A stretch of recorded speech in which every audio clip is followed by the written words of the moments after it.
9절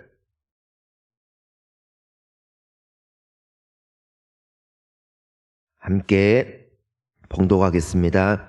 솔로몬 왕이 온 이스라엘의 왕이 되었고 그의 신하들은 이러하니라. 사독의 아들 아사리야는 제사장이요 시사의 아들 엘리호렙과 아히야는 서기관이요 아힐루스의 아들 여호사밧은 사관이요 여호야다의 아들 분하야는 군사령관이요 사독과 아비아달은 제사장이요 나단의 아들 아사리야는 지방관장의 두령이요 나단의 아들 사붓은 제사장이니 왕의 벗이요 아히살은 국내 대신이요 압다의 아들 아도니람은 노동 감독관이더라.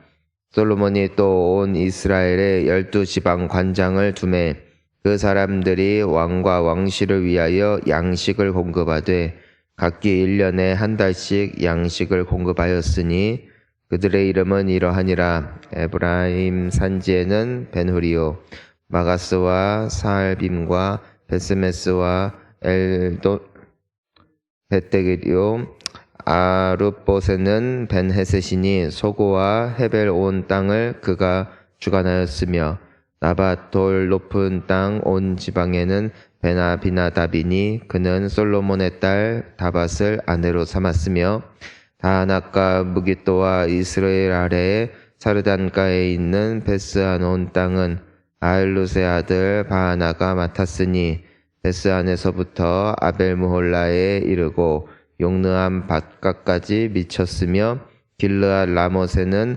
벤게벨이니 그는 길르앗에 있는 므낫세의 아들 야일의 모든 마을을 주관하였고 또 바산 아르곱 땅의 성벽과 놋배장에 있는 60개의 큰 성읍을 주관하였으며 마하나임에는 이또의 아들 아히나답이요 납달리에는 아히마아스이니 그는 솔로몬의 딸 바스맛을 아내로 삼았으며 아살과 아루세는 소세의 아들 바하나요 이사갈에는 바루아의 아들 여호사밧이요 베냐민에는 엘라의 아들 시므이요 아모리 사람의 왕 시혼과 바산 왕 옥의 나라 길르앗 땅에는 우리의 아들 게벨이니 그 땅에서는 그 사람만 지방 관장이 되었더라. 아멘.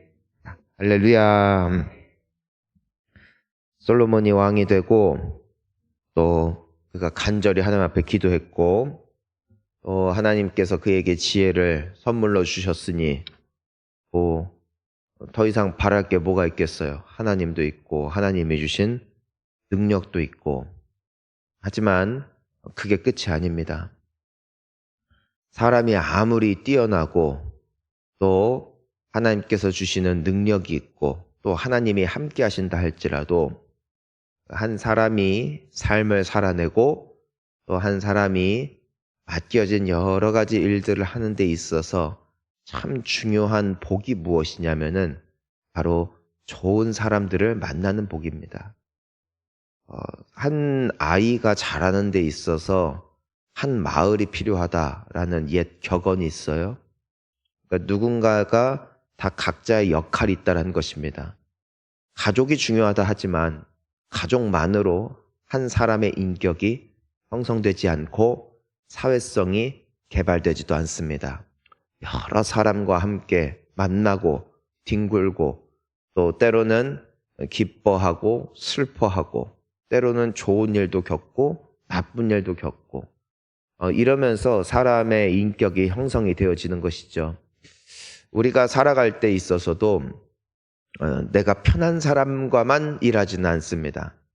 때로는 나와 잘 맞지 않는 근데 그것은 그 사람이 틀렸다 아니다 내가 옳다의 개념이 아니라 이 세상은 넓고 해야 될 일은 많고 또 여러 책임들이 있기 때문에 참 많은 다른 사람들이 있다는 것입니다. 보면은 좋아하는 것도 다르고 잘하는 것도 다르고 일하는 방식도 다르고 근데 그렇게 사회는 돌아가고 세계는 돌아가게 되어 있죠. 오늘 솔로몬의 왕이 된 이후에 그의 대표적인 신하들을 6절까지 쭉 거론하고 있는데 여러 위치들이 있다 이거죠. 이제 제사장도 있고 또 뭐 사관도 있고 군사령관도 있고 두령도 있고 근데 각자 다 달라요. 그 역할이 다르고 포지션이 다르고. 솔로몬이 하나님 앞에 그것까지는 구하지 못했지만 하나님께서는 솔로몬 곁에 그와 함께 협력할 수 있는 좋은 사람들을 또한 붙여주심으로써 솔로몬이 왕으로서의 역할을 감당하는 데 있어 큰 힘이 되는 존재들이었음을 우리가 볼 수 있게 됩니다. 실질적으로 사도 바울 같은 경우도 그렇게 기도하고 하나님이 나와 함께 하신다, 함께 하신다.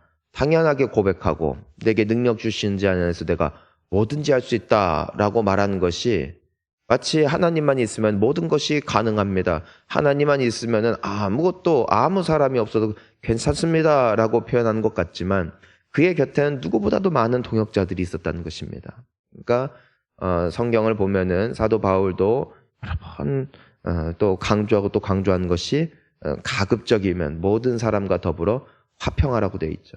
그러니까 우리가 사는 데 있어서 하나님과의 관계가 중요하지만 또한 우리에게 주시는 관계, 여러 사람과의 관계가 너무나 중요하다는 사실을 우리에게 보여주고 있습니다. 또한 그것이 하나님께서 우리에게 주시는 축복이 되어진다라는 것이죠. 사랑하는 성도님 여러분, 하나님을 사랑하고 이웃을 사랑하는 우리가 됐으면 좋겠습니다. 하나님께 잘하듯 이웃에게 잘해야 돼요. 그리고 하나님을 소중히 여기듯 사람을 귀히 여겨야 됩니다. 얼마 전에 이제 제가 알고 있는 어느 분이 이제 우리 교회에서 함께 예전에 원로 목사님 계실 때 정말 많이 도와주고 위해줘서 새롭게 시작하게 된 어떤 일이 있었습니다. 그래서 이제 어쨌든 잘 자리 잡아가지고 이제는 괜찮은데 주변 분들이 이제는 이렇게 칭찬을 해주는 거야. 정말 수고했다, 잘했다. 근데 그때 뭐라고 말하냐면은 다 하나님의 은혜죠라고 말하더라고요. 그때 생각이 들더라고요. 하나님께 당연히 영광을 돌려야 됩니다.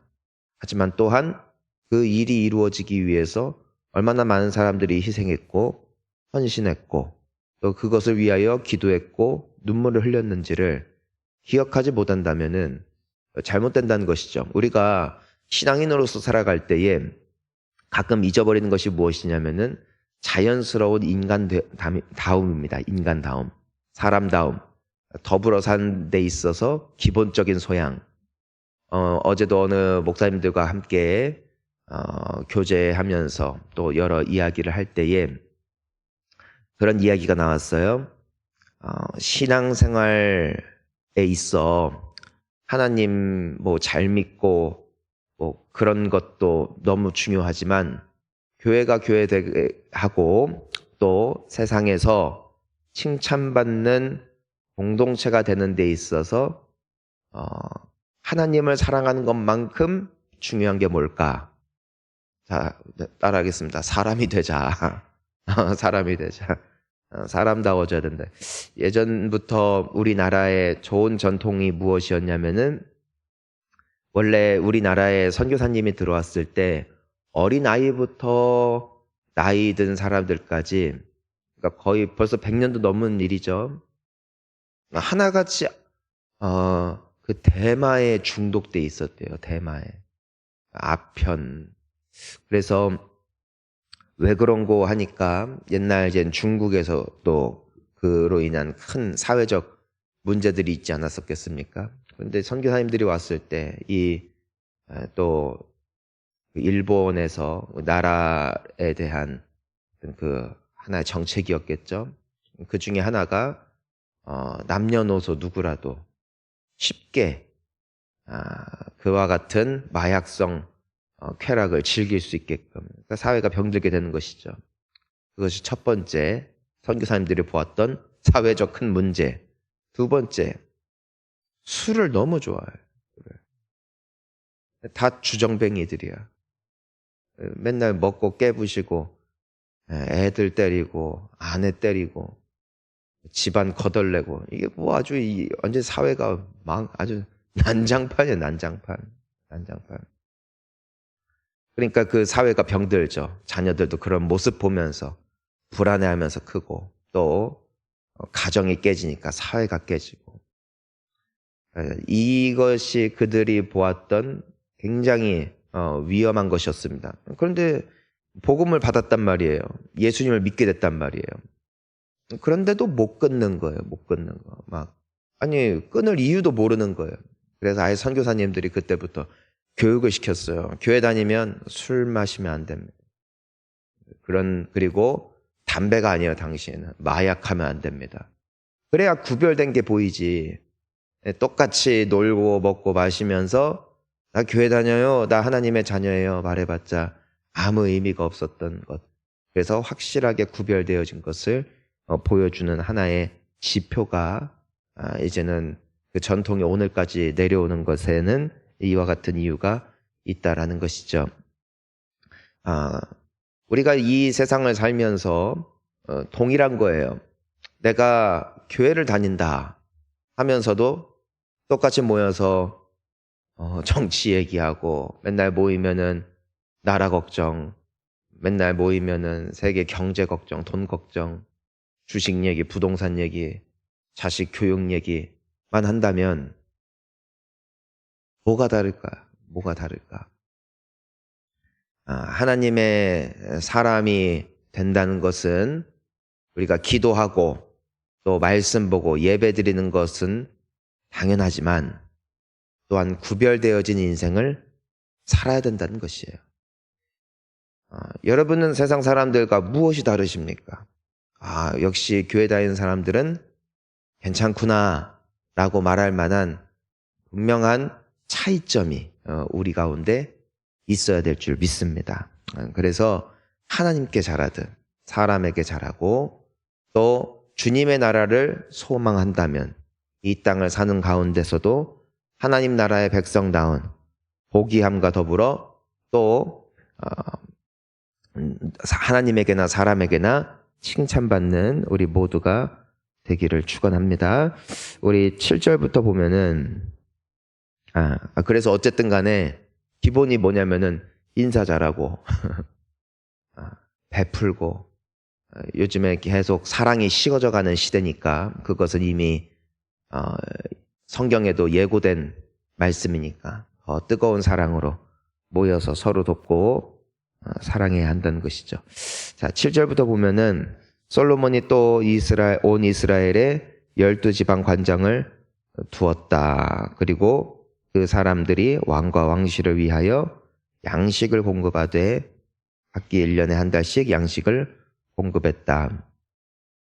여러분 이스라엘을 보면은 항상 어떻게 관리가 되냐면은 12지파를 통해 관리가 됩니다. 12지파. 왜냐면은 이 야곱 즉 그들의 선조였던 이스라엘에게 12아들들이 있었고 그 중에 이제는 레위는 하나님께 속한 지파가 되어 제사장 무리가 됐으니까 거긴 예외하고 이제 요셉의 두 아들 에브라임과 므낫세 이 두 지파가 속합니다. 그래서 여러분들이 성경 보시면은 요셉 지파가 없어요. 에브라임 지파도 있고 므낫세 지파도 있어요. 그 두 지파가 어디서부터 나온 이름인가? 요셉의 두 아들들입니다. 즉 장자의 복을 요셉이 받아요. 장자의 복을 요셉이 받아요. 원래는 큰 형 르우벤이 받아야 되는데 그 친구가 많은 잘못을 했기 때문에 아주 큰 잘못을 했기 때문에 야곱이 그 장자권 박탈해버리고 요셉에게 줘버립니다. 그래서 요셉의 두 아들들이 축복을 받고 또 그들이 이제는 장자가 되어서 어쨌든 그렇게 해서 레위 한 사람 빠지고 에브라임, 므낫세 합해서 12지파가 되는 겁니다. 레위는 하나님께 속했으니까 거기도 제외고 원래 그렇게 관리를 하는데 이 크기가 다 달라요. 이젠 땅 크기도 다르고 우리가 딱 그들의 이제 지도 보면은 제일 큰 데가 이제 유다 또 저 위에 북이스라엘 같은 데에서는 10개 지파들 보면은 다 크기 다르고 베냐민 지파가 속한 땅은 제일 작아요. 그러니까 이게 사람 수도 다 다르고 땅 크기도 다 다르고 그러니까 여호수아 때 그 지파별로 땅을 나누는데 그들에게 맞게끔 나누어 주는데 이게 다 제각각이에요. 그런데도 전통이니까 전통이니까 관리를 할 때 지파별로 관리했던 지난 날이었습니다. 근데 솔로몬이 하나님께서 이제 지혜를 주셨잖아요. 지혜를. 땅 크기도 다 다르고 관리하는 것도 이게 너무 다른 거예요. 이게 그래서 어려우니까 솔로몬이 어떻게 한 거예요? 지방으로 나눴어요. 12개의 지방으로.